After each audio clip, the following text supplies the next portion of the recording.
What happens when an EV battery refuses to die after the car is worn out and ready for the scrapyard?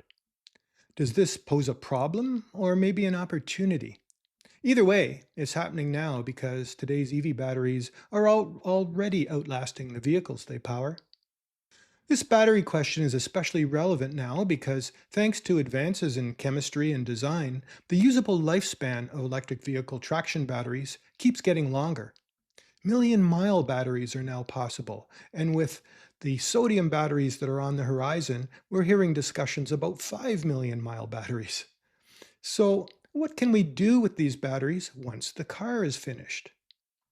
We're joined today by Gurmesh Sidhu from Moment Energy, a company at the forefront of giving retired EV batteries a productive second life. Instead of heading straight for recycling, these batteries can be transformed into safe, reliable, high performing stationary energy storage systems that strengthen the grid and improve the overall life cycle efficiency of EV technology. Gurmesh, welcome to the Canada Talks Electric Cars webinar.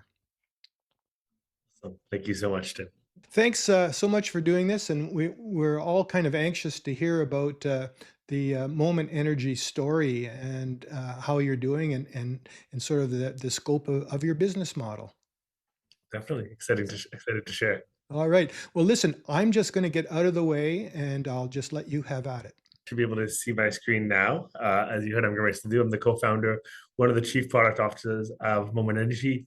We're a Coquitlam-based company, a Coquitlam, British Columbia-based company that is working to make the world a better place by repurposing EV batteries to give them a second life. A little bit about our team is probably the team that we've built is one of the most proudest accomplishments. We are 30 under or Forbes 30 under 30 awarded team, over 50 employees. We've hired from all of the top EV companies. Knowing many of you are EV drivers here, we've hired from a lot of the companies, a lot of people that have built your cars or designed the cars that you're driving right now. And we have people who are qualified and other critical panels to help us develop the technology we have. We were founded in 2019, headquartered in a suburb of Vancouver, and we've received over $57 million in funding today. Uh, One thing that's really unique about what we do and who we are is we work directly with automakers. We have public relationships with Mercedes and Nissan North America, but we work with over 20 battery automakers, or 20 different EV OEMs, and our different projects and applications. Uh, we've deployed 7 Second Life projects, and we have over 89 projects in the immediate pipeline over the next couple of years. We've completed a $15 million raise led by the Amazon Climate Pledge Fund and Voyager Ventures. And if you're not aware, Amazon's one of the most aggressive adopters of EVs that we're seeing in the market today. And we've secured over 8 gigawatt hours of battery supply from global supply chains, including the automakers listed as well as multiple other automakers. Currently, we're a team of over 50 employees, close to 60 employees, and expanding to a 200 employee gigawatt hour manufacturing facility in the near future.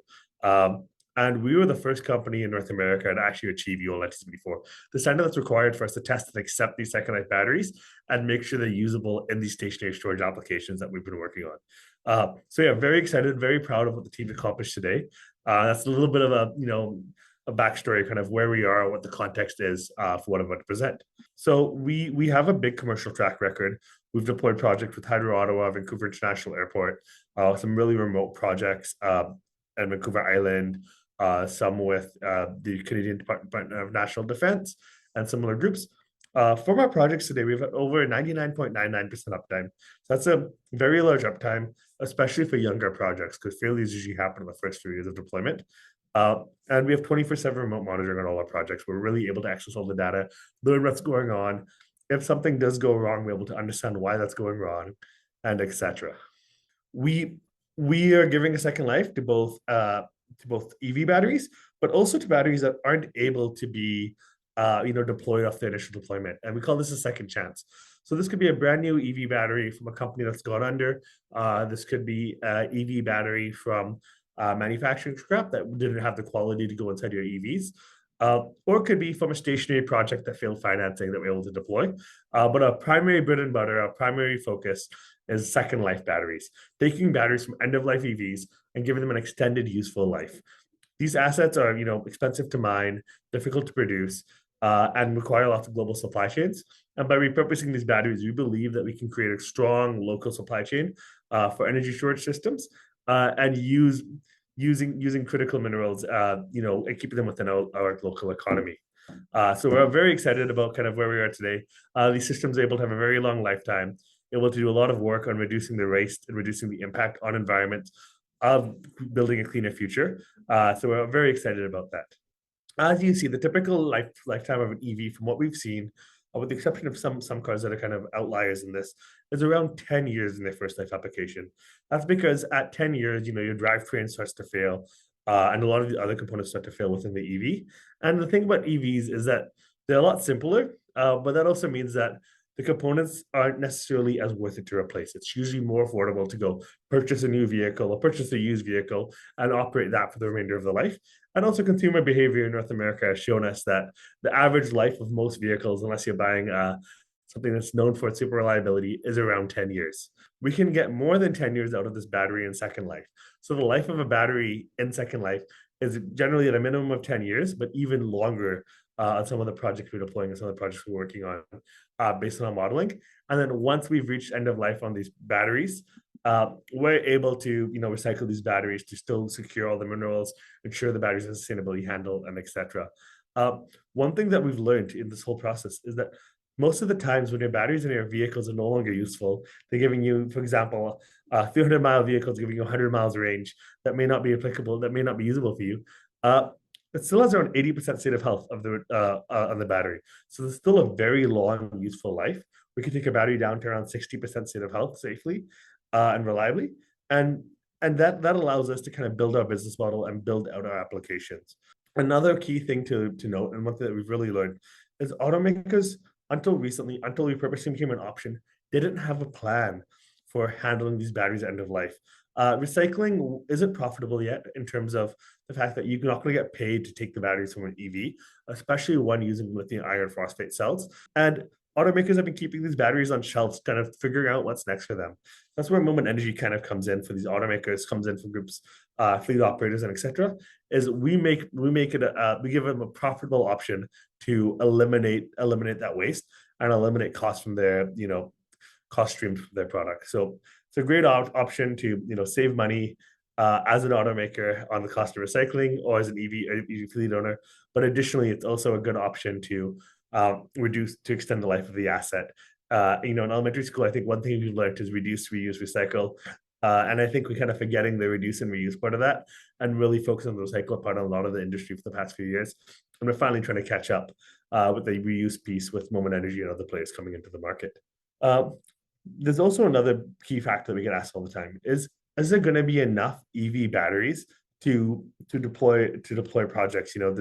There can't be that many EVs. EVs have just been on the road for 10 years. And what you can see is today in 2025, sorry, this data is a little bit older, is there's not enough EV batteries to meet the global demand for battery supply. But as we project into the future, EV batteries are going to be the largest source of lithium-ion battery supply in the world. We only need a portion of EVs retiring each year in order to meet the global supply need for batteries. And this can allow EV batteries to fill the gap between what's available from first life batteries using critical minerals, and then we can repurpose the batteries from used EVs to supply the rest. So there's enough batteries in the industry, there's enough EVs in the market. We've done some math on this, and hundreds of thousands of vehicles, which is not an unreasonable number given the amount of EVs on the road today, can produce gigawatt hours of supply, and you can build a very strong business off of gigawatt hours of supply already. You may be wondering where these batteries are going. So the primary focus of our batteries is the commercial industrial segment. The residential segment's too small, there's too much regulation there, and we don't really want to be focused on selling batteries to individual consumers. The utility scale battery segment's dominated by Chinese players, where they're very focused on a race to the bottom. We believe that we can provide a genuine value and cost savings in the commercial industrial space. We're working with groups in Canada and North America, as well as some international groups, to explore this commercial industrial space and see how we can help businesses reduce money on their energy bill, improve resiliency, improve reliability, and help deploy projects with them. This is the standard that we know we're very proud of. Being the first and only company in North America to achieve UL 1974, we've proven that we're able to test and accept these batteries reliably, and automakers trust us. There's one other company that has it right now, but what does UL 1974 enable us to do? It enables us to test automotive batteries for suitability and second life use. So that means that we need to actually determine that the batteries we're receiving from your end of life EV weren't in a substantial accident that caused damage to the batteries, aren't degraded beyond the point of usability, haven't experienced any extreme events that could cause damage to it, and are able to cycle and provide the useful power and life moment energy needs. Oftentimes, the failure mode of a EV is one single cell causing all the bottlenecks in the system. So we need to make sure that we can address those bottlenecks and make the battery continue to be usable. So the process, as you can see on the graph, is simply inspecting and preparing the batteries for testing. Parts that fail and aren't able to be tested and pass the testing are recycled or returned to the OEM, depending on the contract integration we have. And then once we do that, we have the tested batteries. We move them into graded inventory and can assemble them into battery energy storage systems for the market. So this involves some electrical testing, visual inspections, and etc. So you may be wondering what the full process is. Once we've done this UL 1974 process, once we've tested the batteries and all the inspections, we then move it into stationary storage. So how does that happen? How does that work? How are we taking this asset that we've tested and making it useful? We receive the EV batteries kind of as I mentioned before, and we do the testing as I mentioned before, which is a very detailed process, and where a lot of Moment Energy's IP lies.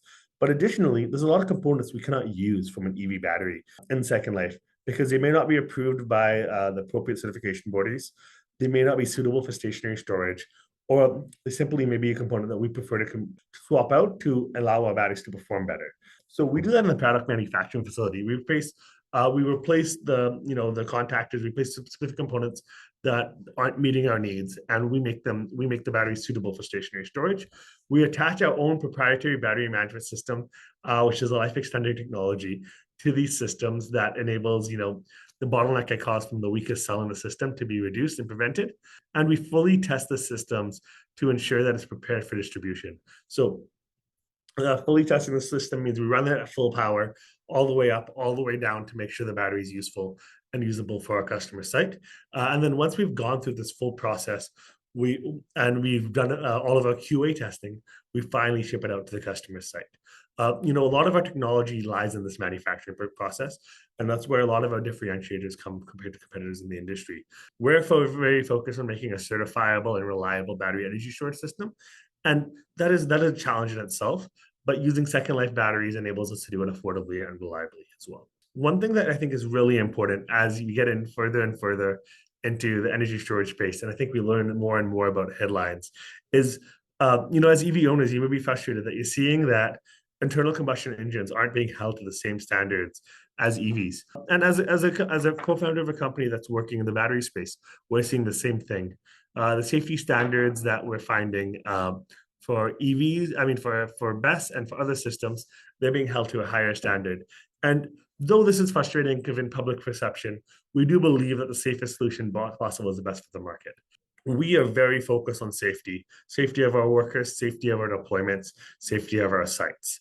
So we use less CO2, which is, for environmental safety. We went in circular economy, not needing the, dangerous conditions that mining critical minerals can create. But we also have a series of different safety standards we have to comply to. I've already walked you through UL 1974. I'm going to walk you just briefly to 3 other standards quickly on the slide to kind of cover what other safety standards are required. So UL 9540, this is the standard for energy storage system and equipment. So this means that everything in our box that comes in our enclosure has to be certified and deployable as a system. If you're not aware, these automotive batteries aren't certified to the same standards as UL. So we need to prove that the discharge testing, the safety testing, the temperature performance, and etc. meet all of these UL requirements. Additionally, UL 1973, it's a standard for testing and making sure these batteries are usable as a DC block.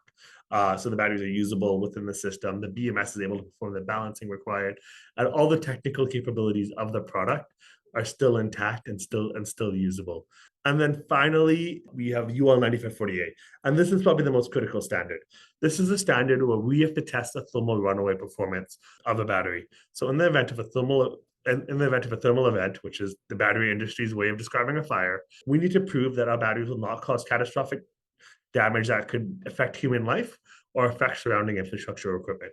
So we have to test these batteries to prove that in the event of a thermal runaway event, that the batteries are not going to propagate within a unit to cause increased risk within that unit, and not going to propagate from unit to unit within a site to ensure that there's not going to be any catastrophic fires on the site.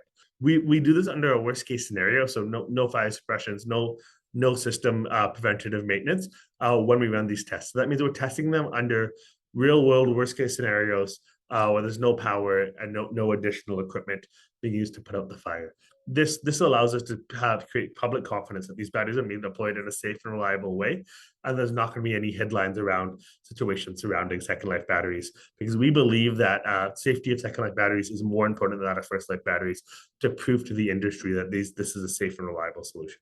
So yeah, this is a brief summary of kind of those certifications I covered, and that our batteries are currently being tested to or kind of have undergone for our current systems. One thing that's unique about our current system is we test to an SPE 1000 standard, which is a field inspection. So that means each site is individually inspected to the exact same requirements that the other system was, and that was more of a cost decision around the quantity of these units we're building. And then all of the components within our system that are in the functional safety path are required to be certified and tested by UL as well. Where we purpose the battery, you may be wondering where we purpose the batteries. Well, they trust us to repurpose the batteries from our facility right now. So this building you're looking at right now is the building I'm in right now as well. As we mentioned, this is the first facility to achieve that UL certification for the testing and acceptance of second life batteries. We have some pretty advanced battery test equipment within this building. We've built out a manufacturing environment that allows us to do critical testing to the UL 1974 standard, but also some accelerated degradation testing on the cells we're receiving, some interesting battery testing information on the batteries we're looking at. This is also where we do all of our R&D, where we build out, we build out our battery prototypes, and we, send the certification units from as well, and we do all manufacturing from it as well. So we're very excited about, this facility right now. We have over 50 employees kind of located here, and the team's quickly expanding to allow us to successfully deploy stationary storage. Actually expanding so quickly that this slide is actually no longer accurate. We're at around 60 employees right now, based in this office I'm in. So you may be wondering the project lifetime of the system is.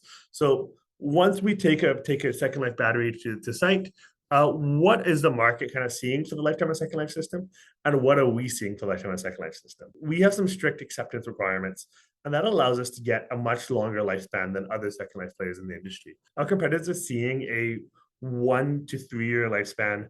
They're taking batteries that are really no longer useful, really destined to be recycled, and deploying them in the middle of the field, in the middle of nowhere. We believe that approach is fine and that is usable, but the market we're targeting doesn't necessarily accept that approach. We need to have more dense energy storage systems that are deployable in relatively urban environments that have suitable lifespan to justify the project infrastructure cost. So our batteries are able to last 4 to 5 times longer than our competitor batteries at around 10 years or even longer if you count for this project life. This is because we have our strict acceptance technology. We have our advanced battery management system technology that's able to extend the life of these batteries. And we have some swappability technology that, once the 10 years is complete, we can even extend the life of a system beyond that. So we're very excited about the different dynamics we kind of are working on as we deploy these systems and as we build out the project lifetime and as we scale out. And we're excited to hopefully show you an even longer number in the future as we deploy more and more projects moving forward. So currently on the market, we have 2 different systems. We have a 400 kilowatt hour Nova system that's 200 kilowatts, and a 400 kilowatt hour Luna system that's 200 kilowatts, and a 1 megawatt hour Luna system that's 500 kilowatts. Both of these systems are actively being deployed primarily in British Columbia, but some have there's some opportunities in Ontario and the US as well. And they're being deployed in, relatively medium-sized commercial industrial applications, things like sawmills, gravel plants, glass facilities, and some similar processes that their power usage is high, resulting in the companies having high energy bills and high utility expenses. With these units, they have slightly different specialties. Where the 400 kilowatt hour units, really special, really capable of doing things like seamless transfer, peak shaving, demand response, and that's really good for a lot of these sites. And then the 1 megawatt hour system is suitable for larger peak shaving applications where backup may not be feasible when only supporting a portion of the facility loads. Both of these are commercially being deployed right now, are being built in a facility. And if you're ever in Vancouver and you want to come check it out, maybe we can arrange that as well. And if you come look at if you're ever near Vancouver Airport, we actually have one of the 400 kilowatt hour systems sitting on a trailer about to be deployed in the next couple of months. And so the reason why battery energy storage is interesting is not just simply backup. There's multiple use cases our clients can kind of see on how they can save money in their operational costs within their business.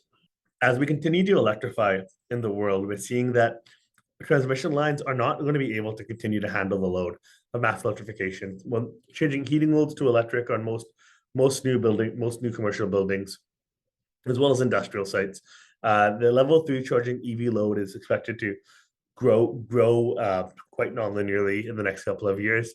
Facilities are continuing to ask for power. A lot of utilities are saying this, this may not be a problem today, but what we're seeing is we're a business that's looking for a site with a lot of power, and utilities aren't able to provide that. By installing batteries, you're able to increase the available capacity of a site by, at night when your shift's not working, charging the batteries. And when you need a lot of power, your shift's working full time or you're starting all your motors, using a battery to discharge into the site loads and reduce the stress on the grid and etc. This can, the cost of an infrastructure upgrade can be 20 to 30 million.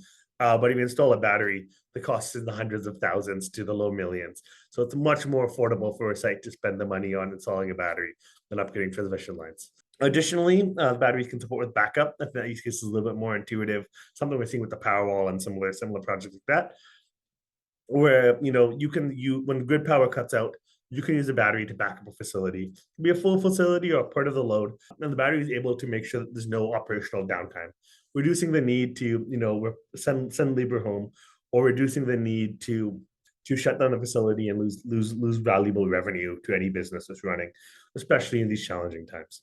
And then lastly, reducing demand charges. So if any of you own a business, you'll know on your bill, you have something called an energy charge, there's something called a demand charge. Maybe if you're in Ontario, you have something called a global adjustment charge. There's a few different charges you're kind of seeing there that represent the cost of power. So not how much energy you're using throughout the day, but how quickly you're using the energy in any instance. And that 15-minute interval where you're using the most energy in most markets is going to result in a major portion of your energy bill. So what we can do is something called peak shaving or demand charge avoidance or load shifting or GA busting, depending on the market you're in, and reduce essentially the 15-minute interval or the 2-hour interval where you're being penalized for your power usage. This can save businesses hundreds of thousands of dollars a year. In BC, the number can be, in the low hundreds of thousands. And in Ontario, the number can be substantially more with the global adjustment charges you're seeing there. And there's different markets in Canada that have different conditions throughout. And we're able to help reduce costs substantially with our product in these markets as well, because we're able to reduce the impact on utility bill those high power moments have. With our fire safety system and with the design of our system right now, we're able to do so, pretty reliably. But the event of the worst case, we always like to prepare. As I said, safety comes first within our technology and within our systems. And we have a comprehensive fire safety system within our Luna BSS.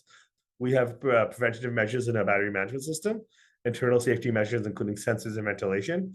And we have external safety measures, including the strength of our enclosure, required clearances that are defined by that 9548 test I described earlier, and emergency plans that we issue with the fire department, as well as local people to train them on how to respond to a worst case scenario within our units. We have multiple projects that we're actively deploying. One of them is with Vancouver International Airport, that one I just mentioned, where, if you look over by the cell phone text and ride, you can kind of look at it. YVO is aggressively electrifying the airport fleet, and they will need multiple EV charging stations and power upgrades throughout the years. The challenge is that it's expensive and time prohibitive to upgrade power infrastructure. There's not enough available power, and the grid isn't prepared for the increase in EV charging today. As I said, it costs millions of dollars to upgrade transmission lines, and it costs hundreds of thousands of dollars to even run power throughout a site in certain ways, especially in an airport application. Our technology facilitates power to EV charging while maintaining the full rating of an EV charger. So if you have a 100 kilowatt, let's say you have a 20 kilowatt line and you want to run a 100 kilowatt charger, you can't do that. But if you install a battery beside that 20 kilowatt line, we can boost the capacity to whatever that is of the needed charger.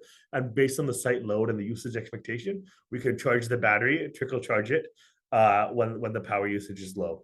Benefit of this is you're able to reduce scope 2 and 3 emissions on the site by reducing transportation emissions, as well as site emissions and utility emissions by using the battery at the most efficient times. It's a cost-effective alternative to upgrading current infrastructure. Also, way more timely and way quicker than upgrading current infrastructure, and it can optimize the power usage of the charger, so it reduces the utility bill impact of having an EV charger as well. Another project we've deployed is with the Department of National Defense. With this project, it's a little bit different than, if anything, what we're thinking. That we found that Department of National Defense projects and the Department of Defense in the US, one of the largest expenses is not the diesel used to run camp generators, but the transportation of diesel to their campsites. So what that means is they're spending more money getting diesel to a site than the diesel they're pumping into the site, which is something that I found absolutely bizarre when I found this out.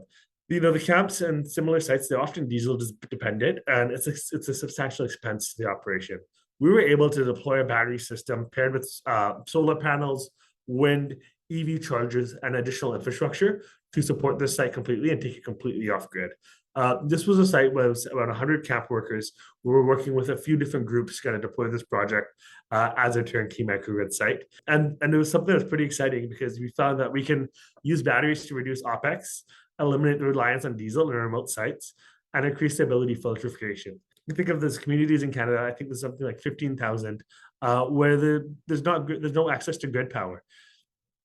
You can imagine someone in the community trying to adopt an EV and charge it off of a diesel generator. That's not a very sustainable solution. That's quite a costly solution.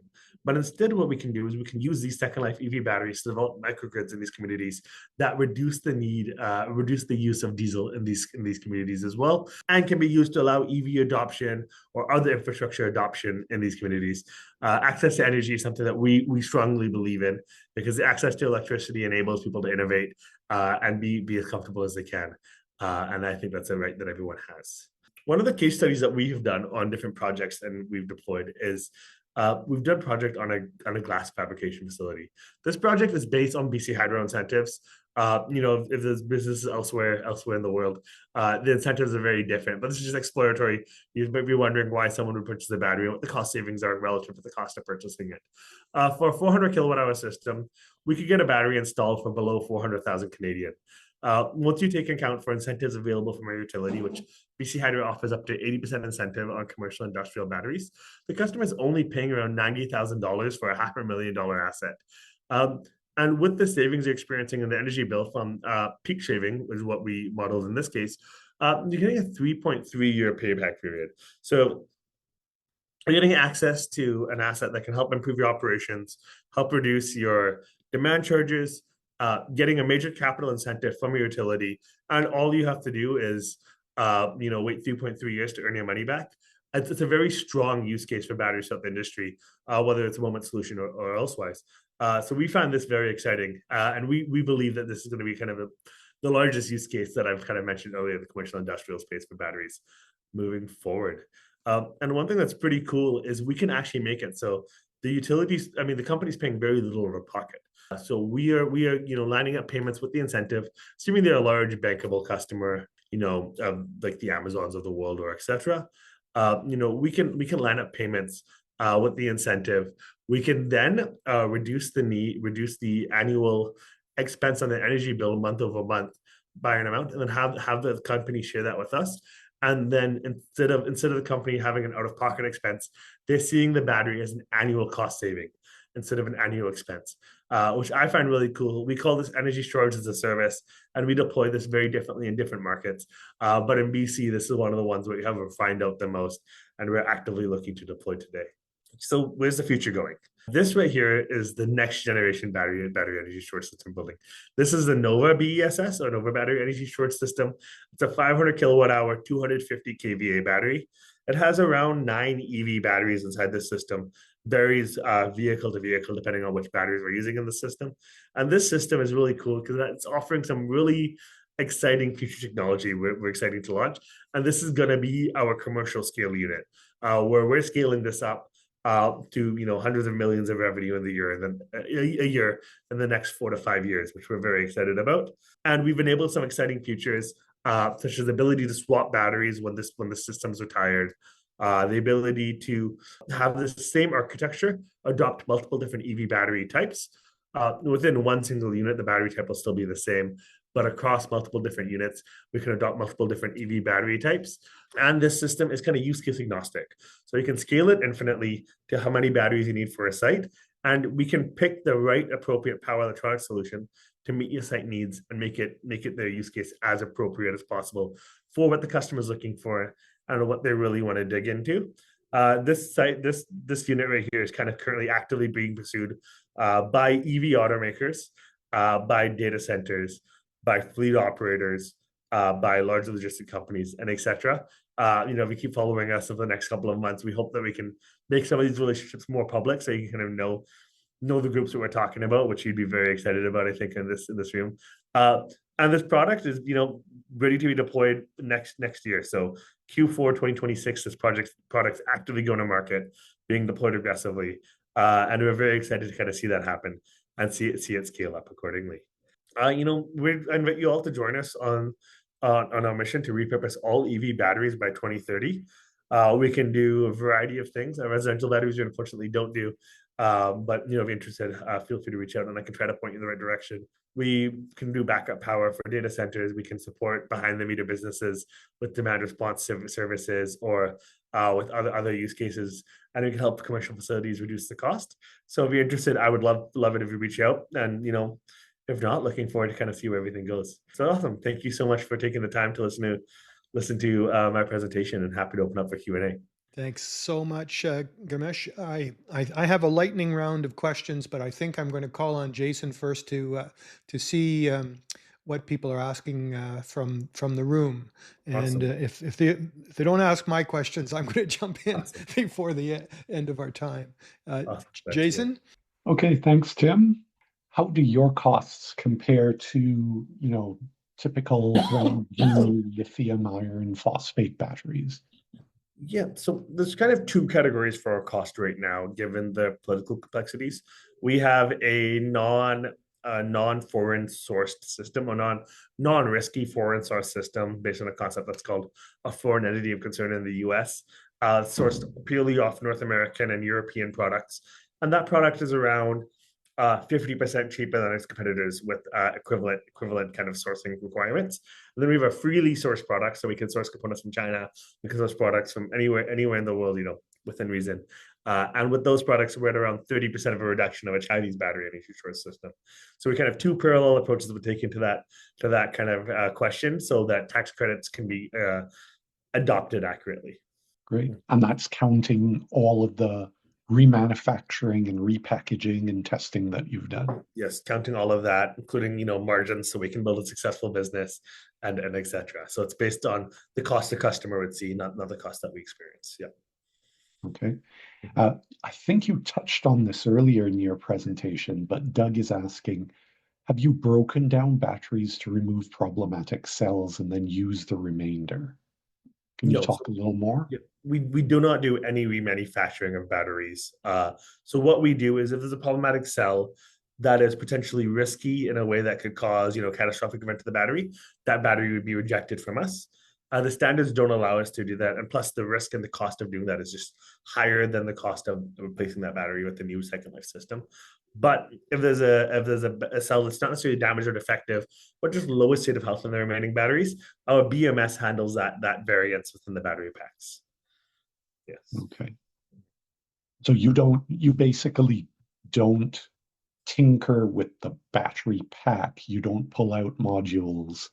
No, we can pull it's out good or not good. We can pull out modules. We can't pull out cells. I should say that clear. I should Okay. say that extra clear. Depending on the module size, with economics break even, Nissan Leafs generally wouldn't want to pull out modules, but with some of the larger packs, you kind of can. Do you have a favorite battery? I don't know if I can say there's too many sensitive automotive relationships, but I really like lithium iron phosphate's kind of entry into the market. They have a longer life system. Not every EV needs to go fast. It was cool. It was cool to get it to market, but we really need EVs that are reliable, long life, and safe. Yeah, So I really like lithium iron phosphate batteries entering the market today. Uh, and I expect you're on tender hooks about the future for sodium and everything we're hearing about that. Yeah, it's actually interesting. So since we're dealing with batteries at end of life, we're not going to get these sodium batteries for another 10 to 15 years, depending on the scale they're moving at. One thing I should caution everyone with excitement is maybe people in this room would like sodium batteries, but sodium batteries are not designed for the North American market. You're taking cars that have a 300-mile range and you're dropping it down to maybe a 200-mile range, and you're getting a more affordable vehicle with a slightly longer lifespan. But with the North American customer base, and all the research the automotive people have shared with us, we really like that long range.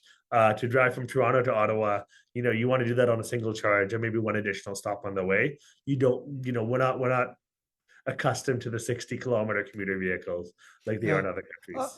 uh, I don't want to go down a rabbit hole on that, but from some of the things I've been reading, CATL is really going gangbusters on sodium, and it at this point in time, yes, it doesn't even have the energy density of iron phosphate, but we know those things sort of improve over time. Yeah. And what it does have, and I thought would be a benefit to your business model, is the resilience to take a charge in cold temperatures and warm temperatures as well. Yeah, that's true. It is definitely a benefit once it gets adopted in market. Also, just creates a new affordable value change. Just not something we're seeing today with North American EVs, I should say. Yeah. I get your point about having to be patient. Yes. Unless there are those batteries that can't be used right out of the factory for some reason, but are totally suitable for Exactly. you, you're not going to see sodium for some time. So sorry, Exactly. Yeah. sorry, Jason. Oh, no problem. Next question is, roughly out of the batteries you've dealt with, what percentage are acceptable for use versus rejected? Given the infancy of the space, and the quantities of batteries we're handling, are in the tens to the low hundreds of megawatt hours kind of right now, we have a very high acceptance rate. We're getting close to an 80 to 90% acceptance rate to most of our batteries. And most of the rejections are, us being a little pickier to get our first systems off the ground in the most efficient way. In the long term, I do anticipate we're not going to have the same pleasure of having such a low acceptance rate once we're having a lot more 10-year-old EVs on the road. And with that, I don't want to give an estimate on what that would cost, what the number's going to be, but I do anticipate that 80 to 90% is kind of greener pastures. Yeah. Okay. And what happens to the rejects? Do they just go for recycling? 90% of the time they go for recycling. 10% of the time they got to sit on shelves at automakers for them to figure out what to do next. A lot of these recycling, 3 years ago, this wasn't happening as much, but with the recent I don't know if crackdown's the right word, but the recent tune down of the recycling industry, automakers are kind of figuring out what that secondary solution is, and they don't necessarily have the budget to recycle their batteries, so they go put them on shelves in the US. And I've occasionally heard rumors, but no official, that some of these are being landfilled as well, which is obviously tragic, and then they're being fined accordingly. But yeah. Okay. Very popular question. Do you offer tours of the facility? I can't offer public tours of the facility due to the fact that a lot of our patent profile is within the facility and visible. Though I don't think anyone here is going to reverse engineer that patent profile. How the US and Canadian patent law work is, if I show you something, it's officially considered a public disclosure. So what that means is I have a couple months to patent it. And we don't necessarily want to spend all of our budget patenting our cool technology we're building.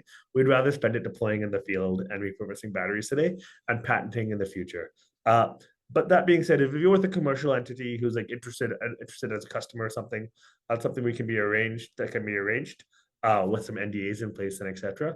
Or in the future, we're trying to think of ways to like get students, for example, in the facility and groups like that, and putting the appropriate blackout curtains up. So not yet, but in the future, we definitely want to get community involved and make sure we have all the safety measures in place to do that. Okay, thank you. Another forward-looking question. Are you privately held, and do you expect to go public at some point? We are privately held. We are venture capital backed right now. That's a tough question. There's multiple different paths to exit, as we like to say in the startup world. IPO is definitely one of them. There's a lot to be gained and a lot to be lost from it. Uh, but right now, we're really focused on. I'm sorry, I sound like a politician, kind of repeating my answers again and again. We're really focused on just deploying the batteries in the field and making sure they're able to be used actively. And then once we have the market traction to justify acquisition, and if the opportunity is worthwhile, we'll either look at exiting via an IPO or exiting via merger and acquisition. As a venture held company, it is the expectation that we do give our shareholders an opportunity to make their money back. So that could be an IPO. Okay. Two semi-related questions. Without giving away any secret sauce, can you talk a little more about your thermal management and fire suppression, fire mitigation approaches? Nice. Yeah. Thermal management's pretty simple. We're not doing anything the industry hasn't done before with thermal management. We're using existing liquid cooling loops within the batteries, as most of the batteries are liquid cooled, and running them through a chiller or refrigeration cycle. There's some IP there, and some of the thermal management stuff around the BMS and reducing strain on weak cells. But really, the core of our thermal management system is quite standard. Fire suppression. That's actually a very hot topic, for lack of a better word. So the deployment of fire suppression system in a battery energy storage systems is not necessarily safer.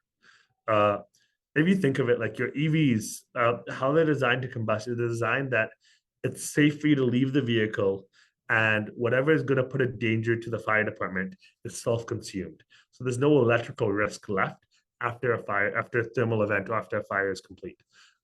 So fire suppression is optional in our Nova system. We advise against it, but certain jurisdictions that make sense in, and we have to allow our customers to kind of deploy that if they believe that it's the safest way to do it. But we believe that the safest way to prevent catastrophic incidents is to something we like to call thermal runaway propagation prevention. So preventing the spread of fire from one individual cell to cells neighboring it, and preventing the spread of fire from modules to surrounding units, and preventing the spread of fire from units to surrounding units as well. So really focused on making it so that if something happens, in the absolute worst case, we prevent any additional spread instead of putting that fire out, because putting a fire out leaves an electrical hazard that is challenging to remove for the fire department. And a lot of the fire suppression systems we've seen that are actively being deployed in the market are being used more as a marketing method rather than a fire reduction method. Jason, we probably can do another question from the group unless you have a bunch of burning ones, but I did want to sneak in if I could and just ask, what's the batteries you're using? Are they coming basically from fleets? Like, how do you get my battery when I'm finished with my car? Sure. So general behavior is very generalized here, is that when your EV is no longer useful for you, the current behavior is taking it back to the automaker and asking them, hey, what can I do with this? Can you upgrade me into a new vehicle? Especially considering how well EV ownership experience have gone, minus some charging blips in the past few years. Generally, people asking, can you upgrade me into a new vehicle? What can you replace my battery? Either way, the automaker is generally getting access to that battery again. So we purchase that battery directly through the automaker or through the fleet operator to kind of get that battery to us. In the future, we're looking at how to expand that business model and make it more accessible, for consumers and other groups to kind of get us that battery. But right now, we need a very large aggregate supply to justify the economics of shipping. So we do that through the automaker relationships we have. There's and the name is escaping me, but there's a national battery recycling organization in Canada called To Recycle. Is that the name? Have I got that Yes. right? Yeah. Yeah. Is that someone you'd be working with then? So they're pretty new to EV batteries right now. But yes, that is a potential partner. We've definitely had them flagged on our radar. We have relationships with them, and in the long term, that might be the best way to aggregate batteries of a supplier's choice. Because the most profitable way for them to get the batteries out is to sell them to repurposes. And a really quick sort of sideways question, just I think I know the answer, but your product does not have to have any form of active cooling, is that correct? Or do the big ones need active cooling as well?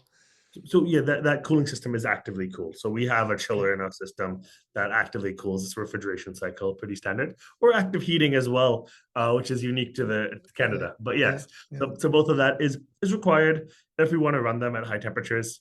90%, I don't want to say 90% of the time, 70% of the time, the active cooling system is just a simple fan running through a chiller, running through a radiator, but occasionally we have to run AC or Sure. heating. Yeah. Okay, Jason, let's give Ramesh one last question and then we'll do a wrap. Okay, here's an easy one, hopefully. Uh, for your battery systems, what loss of electricity do you have, power in versus power you actually get back out?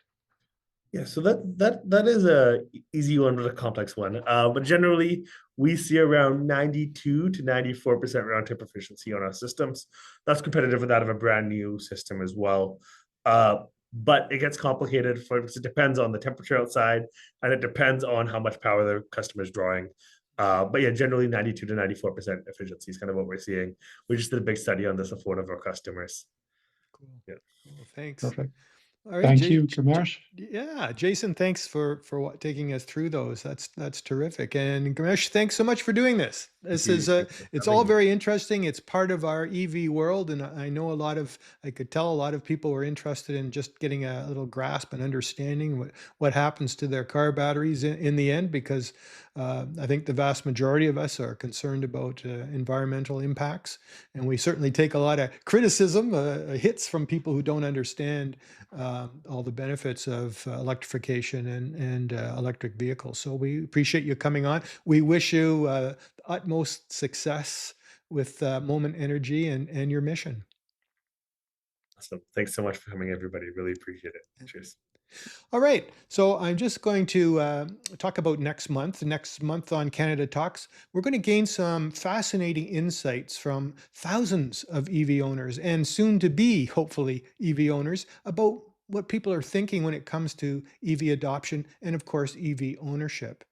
We'll be welcoming Rochelle Fiore from Bond Loyalty Group to share some of the latest insights they've collected from actual EV drivers and those folks that are out there sort of kicking the tires and thinking about making the switch to electric. That's it for this month's Canada Talks Electric Cars. Thanks again for all of you for tuning in. From everyone at Electric Vehicle Society, stay charged, stay curious, and we'll see you next time.